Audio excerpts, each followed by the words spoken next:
I, 22-year-old female, am graduating from nursing school associate's degree if that matters next week. My husband and in-laws are throwing me a graduation party the night before, and I'm so excited. Both of our families are invited, and until yesterday, I was under the impression that my parents, 43-year-old female and 49-year-old male, were helping my mother-in-law with the planning. Yesterday, I was blindsided by a text from my mom that they were no longer coming and did not give me a reason. I took this really hard. For some background, my mother is a narcissist and was hurtful, physically, verbally, financially, you name it, towards me for most of my life, and kicked me out of her and my dad's house during my first semester of school. The two of them have not attended any of my school functions since, but I am low contact for the sake of my husband. His family has been my rock, and I think of his parents like my own. I reached out to my sibling, 17-year-old non-binary, to find out if they had heard a reason why, and was told that they didn't want to associate with me or the rest of the family. I texted my mum afterwards and told her I was hurt by this, wanted to know the reason behind it. I don't know what I was expecting, to be honest, but I wanted to hear it from her directly, and that I had wanted them there with me to celebrate. Here's where I might be the AH. My mum told me that I was being manipulative for not respecting her choice to not attend the party. I blocked her number after that, and a very tense phone call. My dad has texted me calling me an AH for ignoring my mum, for demanding a reason when they don't owe me one, and for thinking I'm entitled to their time and presence. They say that since they plan on coming to the graduation ceremony, that should be enough for me. I wish I could say I've experienced enough of this kind of thing to not be upset by it, but I am. Finishing a college degree has been a massive achievement for me, even if it is just a 2-year degree, especially since I'm near the top of my class.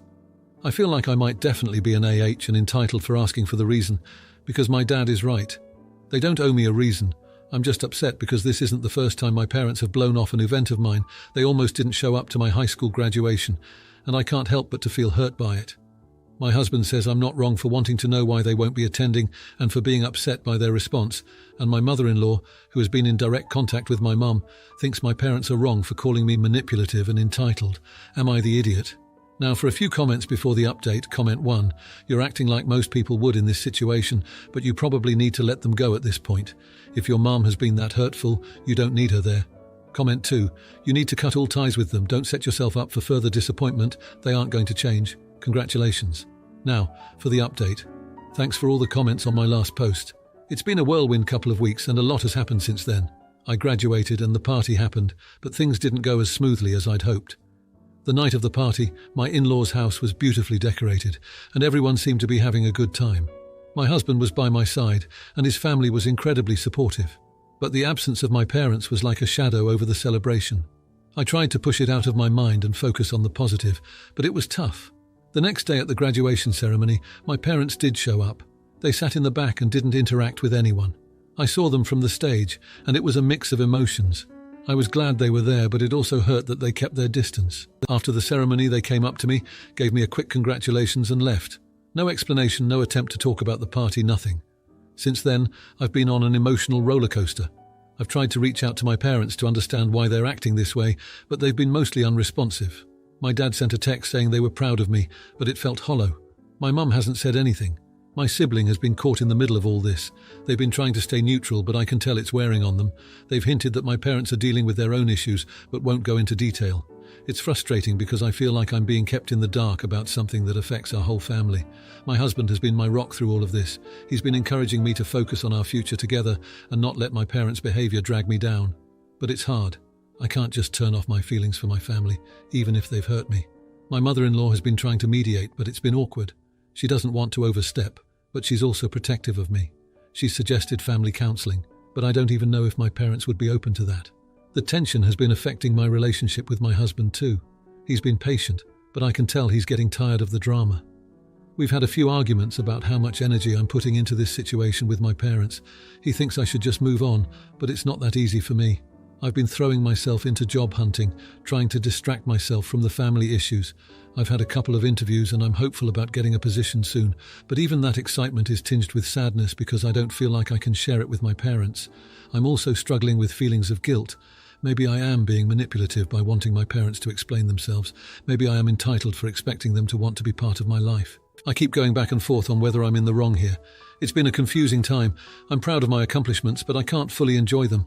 I'm grateful for my husband and in-laws, but I'm also mourning the relationship I don't have with my parents. I'm trying to move forward, but I'm still being pulled back by unresolved feelings and questions. I don't know what the future holds for my relationship with my parents. Right now, it feels like we're at a stalemate, and I'm not sure how to break through it.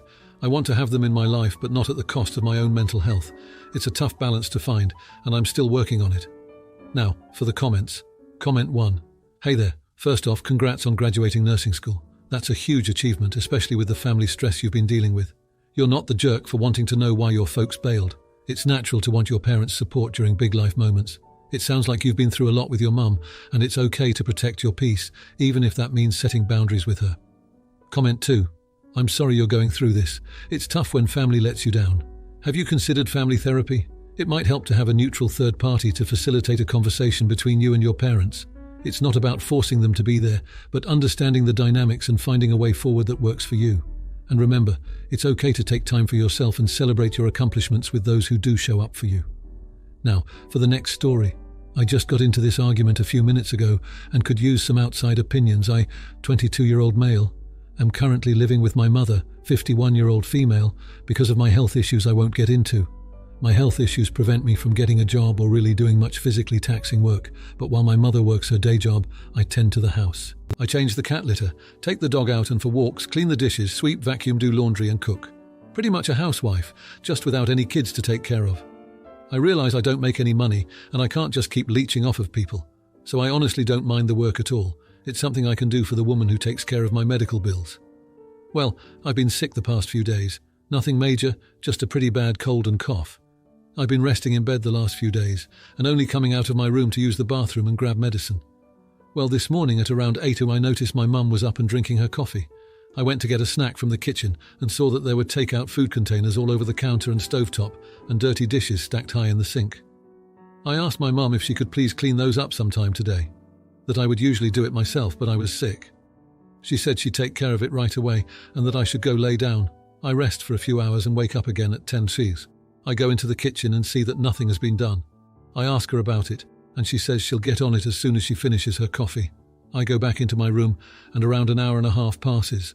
It's now around 11:30, and my mum comes into my room to ask me where I'd like her to order food from for lunch. I say she can just cook me some soup on the stove. She looks nervous, and I ask her if she'd cleaned up the kitchen yet. She gets defensive and says she was going to, but after she ate something. At this point, I get up out of bed and begin collecting all the trash and take out containers from the kitchen in a giant trash bag. She runs after me and tells me to stop and that she'll take care of it later. I tell her that it's fine and that if she doesn't want to clean, I'll just do it myself. The entire time I take the trash out and wash dishes, she protests and says I should go lay back down because I'm sick. That she'll do it all herself just later. At a point I get very annoyed and say, "Mum, I love you, but we both know you aren't going to do it later." She gets pissed off at me and goes on a tirade about how hard she works every day at her job and how I should have more respect for the woman who pays my medical bills and how it isn't a crime that she wants to relax on one of her only days off a week instead of doing chores. This whole thing just gave me a headache and I really don't like making her mad, but I feel like I didn't necessarily do anything wrong. Am I the idiot? Now, for a few comments before the update.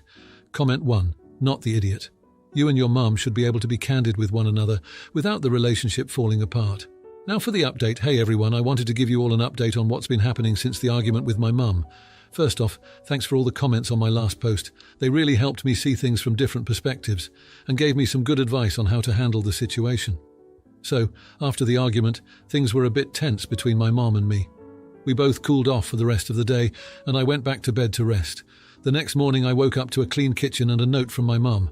She apologised for the argument and explained that she had been feeling overwhelmed with work and the house and just needed a break. She also mentioned that she appreciated everything I do around the house and didn't mean to take it for granted. I felt bad for how things went down, so I decided to make her favourite breakfast as a peace offering. We sat down and had a good talk over breakfast. I apologised for pushing her when she was clearly exhausted, and she apologised for snapping at me. We agreed that we both needed to communicate better and be more understanding of each other's feelings and limitations.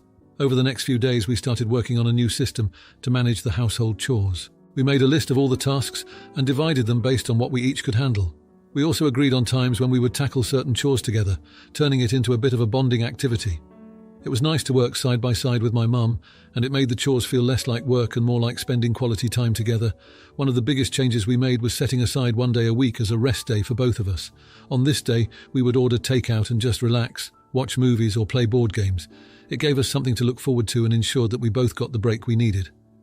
As for my health, I've been taking it easy and following my doctor's advice. I'm slowly getting better, and I've even started doing some light exercises to help with my recovery. My mum has been really supportive, encouraging me to take care of myself and not overdo it with the household tasks. In the end, the argument turned out to be a blessing in disguise. It forced us to address some underlying issues and improve our communication. Our relationship has grown stronger because of it, and we've found a better balance in our daily lives. I've also started exploring ways to contribute financially, even with my health limitations. I've been looking into remote work opportunities and freelance gigs that I can do from home. My mum is proud of me for taking the initiative, and I'm excited about the possibility of gaining some financial independence. Overall, things are looking up. We've settled into a comfortable routine, and the house is running smoothly. I'm grateful for my mom and everything she does for me, and I think she feels the same way. We've both learned to appreciate each other more and not take our time together for granted. Thanks again to everyone who offered advice and support. It really made a difference, and I'm happy to say that my mom and I are doing great now. Now for the comments. Comment 1. Hey there, it sounds like you're both under a lot of stress, which is totally understandable given the circumstances. It's great that you're stepping up with chores, but remember, your health comes first. Maybe sit down with your mum and work out a chore schedule that factors in some downtime for both of you. It's all about balance, my friend. Comment 2. Well, look at you two turning a kitchen squabble into a full-on Hallmark moment. Seriously though, it's awesome you're finding ways to work together and even get some quality time in. Just don't forget to throw in a no-chores day and treat yourselves. You've earned it, and hey, maybe explore those remote gigs in your PJs. Now, for the next story. As a sort of early Christmas party, I planned a large gathering for friends and family. A lot of us really love dogs, so I invited the pets as well. Since I have got a large area, we planned on having all the dogs off leash so they can run around and play. A few people voiced concerns beforehand because they wanted to bring their young kids to the Christmas party, didn't want large dogs to be running around, and wanted them all on leashes, or not allowed. I told them if they do not like it, they do not have to come. They said they do not want to leave their kid behind because it looks like a lot of fun, and it is a rare chance for them to meet a bunch of friends and family in one place. No one else is planning a gathering as large as this one. I reiterated that the party is primarily dog-friendly, it is not kid-friendly, and there would be multiple dogs running around. They said they understood, they did not understand, they arrived and were unhappy. I had a bunch of Christmas decorations up, a few photo spots set up, a bunch of dog toys and balls, and custom and clearly labelled dog treats laid out as well. Their main complaint was that I confined the children and not the dogs. They feel like it should have been the other way around. I had one small area that the dogs could not get into. They did not like that multiple very energetic large dogs were running around with abandon, and no attempt was made to stop them from running or put them on a leash. Even after one kid was nearly knocked over, I told them to go and watch their kid in the one designed dog-free area if they did not like that. They were unhappy because it separated them from the other adults and activities. They also did not like that. I did not let them just dump their kid there and walk off. They had to stay and actually watch their children. I also did not have anything in there that would entertain a child. Other things they were unhappy about. I had super cute dog treats, think cupcakes, mini donuts, etc., all clearly labelled, and nothing for children. I had normal food for humans. They were upset I did not have kid food, like dinosaur nuggets. A couple kids threw tantrums when I would not let them eat the dog treats. Apparently that's my fault for having dog treats that look like desserts. They were upset I had dog toys, but not toys for children. They were upset I refused to tell everyone to leash their dogs so they could go over to a photo spot and take pictures of their kid.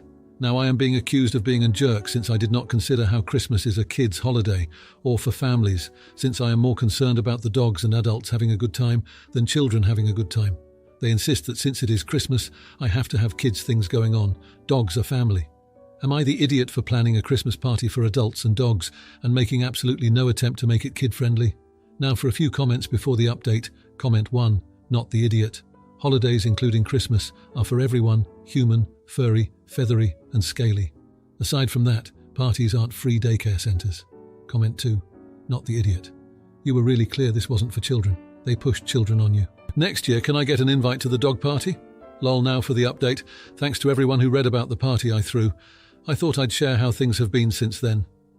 The day after the party, I woke up to a bunch of texts and a couple of voicemails. Some were from friends who had a blast and wanted to thank me for hosting, but there were also messages from the unhappy parents. They had taken to our family group chat to vent their frustrations. They said the party was exclusionary and that I had been insensitive to the needs of the children and families. I tried to explain my stance again, but it was clear they weren't having any of it. They demanded an apology, and some even suggested I should host a separate child-friendly event to make up for it. I wasn't keen on the idea, but I said I'd think about it. The next day, I got a call from my cousin, who's pretty level-headed. She suggested a compromise. Maybe next time I could set up a small separate area for kids with some activities and snacks just for them. I thought it over and agreed it might be a good idea. I didn't want to divide the family or friends over this issue. So, I started planning a small get-together for the following weekend. I made sure to have a kids' corner with colouring books, games, and some simple snacks like fruit and crackers. I sent out invites, making it clear that this was a make-up event for the families with kids. The day of the second event arrived, and things started off well.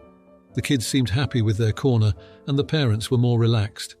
But then, one of the parents asked if they could bring their dog inside. I was hesitant but didn't want to cause another issue, so I agreed as long as the dog was leashed. Everything was fine until the dog got excited and knocked over the snack table in the kids' area. The parents of the children were upset, and the dog owner was apologetic but defensive, saying it was just an accident and that kids could be just as messy. The situation escalated quickly. Voices were raised, and the tension was thick. I tried to calm everyone down, but it was like adding fuel to the fire. The parents started arguing about who was more entitled to have their family members accommodated at these events. The next day, I received messages from both sides. The dog owners felt like they were being punished for one accident, and the parents felt like their children were an afterthought again. I was stuck in the middle, trying to please everyone, but ending up with everyone upset at me. I've been mulling over what to do next. It's clear that trying to accommodate both dogs and kids isn't working, but I don't want to exclude anyone from future gatherings. I'm at a loss for how to move forward without alienating part of my friends and family. It's a tough spot, and I'm not sure what the best course of action is.